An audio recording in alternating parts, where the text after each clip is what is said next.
Welcome back to WGN TV Political Report. As the next COVID relief package makes its way through Washington, officials across Illinois wait with bated breath. Earlier this month, Governor J.B. Pritzker laid out his $42 billion budget plan. The governor said he won't rely on new federal funds to keep the books balanced, but pleaded with congressional Republicans to approve the plan that could send $7.5 billion directly to the Illinois state government. New House Speaker Chris Welch floated another idea this week, maybe a second pass at the graduated income tax. This time, he wants any profits tied to paying off the state's $141 billion pension debt. Well, that's just the beginning of Illinois' financial woes. Controller Susana Mendoza joins me now to talk about all of it. Controller Mendoza, welcome back. Good to see you. Always great to be with you, Paul. Nice to see you, too. Thank you. So before we get to, sort of all those money issues, I want to ask you, it's money related, but the rules of the game. So Madigan steps down in February. He gets paid for the full month in February. We get the appointment of Ed Kodat. He serves for about a second and a half. He gets a full month of pay in February. And then we get Angie Guerrero Cuellar. She gets a full month in February. Now, I know you asked Kodat not to take it. He said he won't. But the rules allow, in this case, 3 people could be claiming a month of money. Can't we do something about that? We are going to do something about that. As a matter of fact, even before this all happened last year, as a result of several of the former state representatives and senators, we had Representative Luis Arroyo, who left under federal investigation.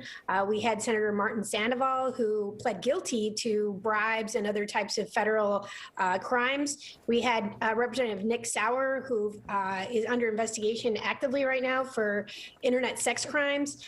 All of them resigned and made their effective date the next month, starting the first of the month, so that they get paid for the whole month. As a matter of fact, I don't know if you know this, Paul, but Senator Sandoval's was the most egregious, which is when I was told I actually had to pay the guy for 3 months, which you might think 3 months. He announced his resignation in writing in November, but made it effective as of January 1st. So in fact, by law, I had to issue a check for November, December, and January. And that's when I said, this is absolutely ridiculous. It's such an abuse to taxpayers. It's offensive. And I introduced legislation to end the practice. And once legislators leave, they would just be paid on a prorated basis. That bill is before the legislature now. And I have every expectation that our no exit bonus legislation will become law in the very, very near future. Yeah, it's an exit bonus and apparently an entrance bonus, right? When you look at the entrance of Cuellar. And by the way, here Sandoval leaves based on, pleading guilty to federal bribery and tax charges. One would think maybe we should be looking at the reason that they're leaving office, too, when it comes to that. But I know you've got that in hand. Let me turn to the state budget. You are the controller. You pay the bills. That's your job. So how are the state finances doing? Last time I checked, we've got about $5 billion, maybe just under, in backlog bills. Are we ever going to catch up with that? Look, let's put it in perspective. One of the prior times that you and I talked a couple of years ago, that backlog of unpaid bills had gotten as high as $16.7 billion under the Rauner administration. And that's when I took office. So I inherited the worst fiscal crisis in the history of our state. And then I went on to whittle down that bill backlog in a very short amount of time through smart fiscal management. And we got it down. But today it's down to about $4.9 billion. We did, over the last year, though, have to incur significant borrowing just to get through this COVID year because of the dramatic loss in tax revenue, given that people lost their jobs. Many people did. So we don't see the same number of taxes coming in. Also, restaurants, all kinds of businesses closed, entertainment sector dried up. So a lot of the revenue that would normally be coming into our coffers is non-existent. So we saw about a $3 billion loss in hard money to what we should have received. So, I had to borrow $2 billion just recently from the federal government at a lower interest rate than what we would have gotten if we went to the market. So it was a smart move. And then I targeted that money to pay down healthcare bills in the middle of a healthcare pandemic that would be eligible for a federal match. So essentially, Paul, for every dollar that I paid of those bills, I got 56 cents back. And so we turned that $2 billion into closer to $3.4 billion, and that's the best that we could do for taxpayers just to get through this. But that 4.9 that you talked about, the bill backlog today, you've got to add another like $3 to $4 billion on top of that we still have to pay back that we had to borrow just to get through this fiscal crisis and the pandemic. And of course, that's your job, figuring out the best way to do it. Now, you heard me in the lead-in too, you talk about the fact that Speaker Welch says maybe we should revisit the graduated income tax in 2022, but here's what we'll do this time. We'll tie the payments to fixing the pension deficit and backlog. That's what we'll do. But here's the thing, Madam Comptroller, to me, I don't know that the reason it failed the first time was because people were worried about where the money would go. I thought they were concerned about with separate rates for people, that it would just be too easy for Springfield to raise all of the rates at various times when they chose to. You know, I think that people voted on the issue of trust. And it was crystal clear that the public does not trust their government, right? And that's a sad statement, but I think it's a very real statement. Most people just didn't have faith that their taxes wouldn't go up.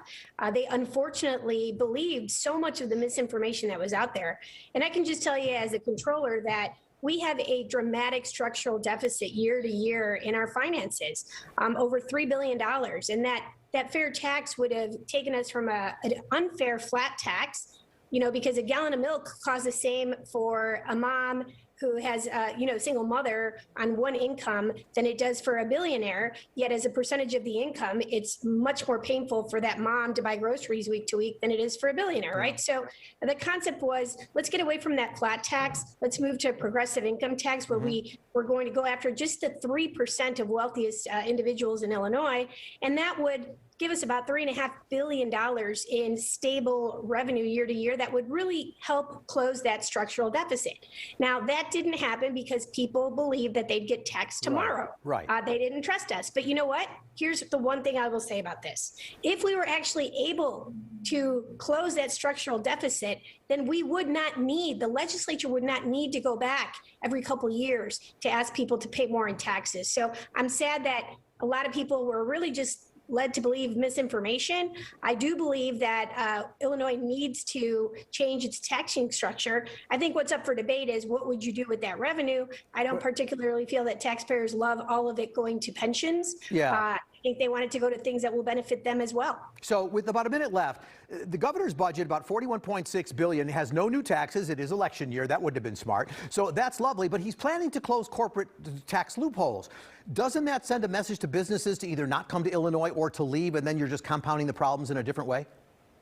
Well, look, the situation was that a couple of years ago when they passed those tax incentives for businesses, I think they were seen as a perk at a time when our finances were starting to look a little bit better. You know, we brought that bill backlog down to a pretty stable 30 to 45 day payment cycle, and we were looking good before COVID hit. So I think that the governor and the legislature felt that they could afford to give away this giveaway to businesses. And we're talking about some of the largest corporations in Illinois who have frankly done very well under the pandemic. You're not talking about mom and pop businesses. So these tax incentives right now that the Fair Tax Amendment did not pass, which means we don't have $3.5 billion coming in this year, we do have a $3 billion hole in our budget. Those are no longer seen as perks. They're seen as things that have to be cut in the absence of where else do you cut. The only other place to have that type of a significant cut would be with the most vulnerable people in Illinois who are barely hanging on by a thread. So no cut is ever going to be painless, Paul. The question here is who can survive the cut? And what was seen as a perk a couple of years ago right now just has to be seen as an extra. And hopefully we can stabilize our finances, close that structural deficit. And when we see new revenues come into the state of Illinois, after we pay down our debts, right, the borrowing that we've just recently done just to survive, then those new revenues we could talk about. Let's invest them in education, in job creation, and economic growth for our state. But right now it's either really rich corporate businesses that have done well under the pandemic or the most vulnerable people in Illinois who will literally die if we cut their services right now. All right. Well, these are tough choices that have to be made. Please come back. We have more to talk about, I'm sure. And I think Room Raiders is going to give your view a 10 there on your room, just so you know. Controller Susana Mendoza, thanks for being with me. Hope to see you again soon. Thank you. Great talking to you.